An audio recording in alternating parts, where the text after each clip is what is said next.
بسم اللہ الرحمن الرحیم۔ اللہ تعالیٰ نے ارشاد فرمایا، اللہ تعالیٰ نے خرید و فروخت کو حلال اور سود کو حرام قرار دیا ہے۔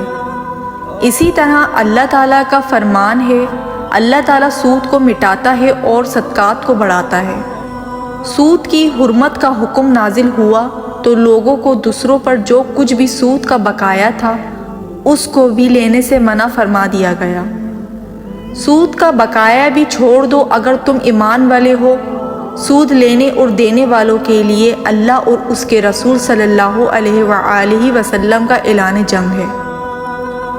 چنانچہ اللہ تعالیٰ کا ارشاد ہے، اے ایمان والو، اللہ تعالیٰ سے ڈرو اور جو سود باقی رہ گیا ہے وہ چھوڑ دو اگر تم سچ مچ ایمان والے ہو، اور اگر ایسا نہیں کرتے تو تم اللہ اور اس کے رسول سے لڑنے کے لیے تیار ہو جاؤ۔ نیز اللہ تعالیٰ نے سود کھانے والوں کے لیے جو رسوائی اور ذلت رکھی ہے اس کو اللہ تعالیٰ نے اپنے کلام میں کچھ اس طرح ارشاد فرمایا، جو لوگ سود کھاتے ہیں وہ قیامت میں اٹھیں گے تو اس شخص کی طرح اٹھیں گے جیسے شیطان نے چھو کر پاگل بنا دیا ہو۔ سود کی بعض شکلوں کو جائز قرار دینے والوں کے لیے فرمان الہی ہے، یہ ذلت امیز عذاب اس لیے ہوگا کہ انہوں نے کہا تھا کہ خرید و فروخت بھی سود کی طرح ہوتی ہے، حالانکہ اللہ تعالیٰ نے خرید و فروخت کو حلال کیا ہے اور سود کو حرام قرار دیا ہے۔ نیز سود کھانے سے توبہ نہ کرنے والے لوگوں کے لیے جہنم کی وعید سنائی گئی ہے۔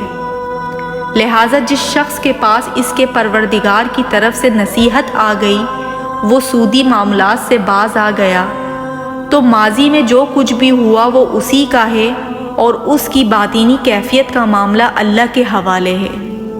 اور جس شخص نے لوٹ کر پھر وہی کام کیا تو ایسے لوگ دوزخی ہیں، وہ ہمیشہ اسی میں رہیں گے۔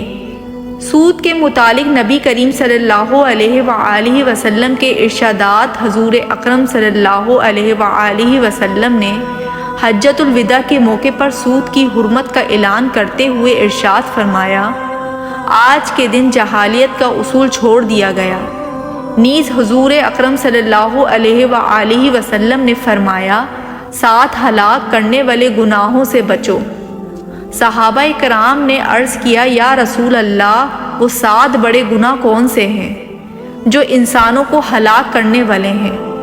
حضور نے فرمایا، شرک کرنا، جادو کرنا، کسی شخص کو ناحق قتل کرنا، سود کھانا، یتیم کے مال کو ہڑپنا، کفار کے ساتھ جنگ کی صورت میں میدان جنگ سے بھاگنا اور پاک دامن عورتوں پر تہمت لگانا۔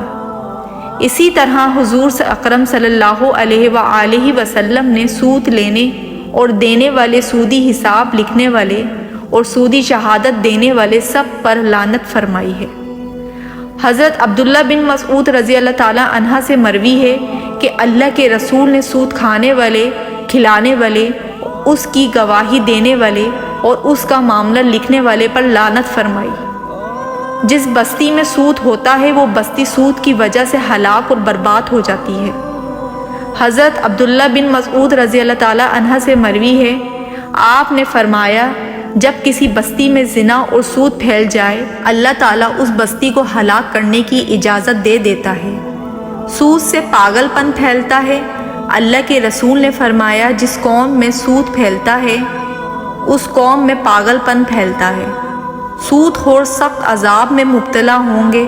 حضرت ابو ہریرہ رضی اللہ تعالیٰ عنہ فرماتے ہیں کہ اللہ کے رسول نے فرمایا، جس شب مجھے معراج میں سیر کرائی گئی میں جماعت کے پاس سے گزرا جس کے پیٹ کمروں کے مانند تھے اور ان میں بہت سے سانپ پیٹوں کے باہر سے دکھائی دے رہے تھے۔ میں نے کہا، جبریل، یہ کون لوگ ہیں؟ کہنے لگے، یہ سود خور ہیں۔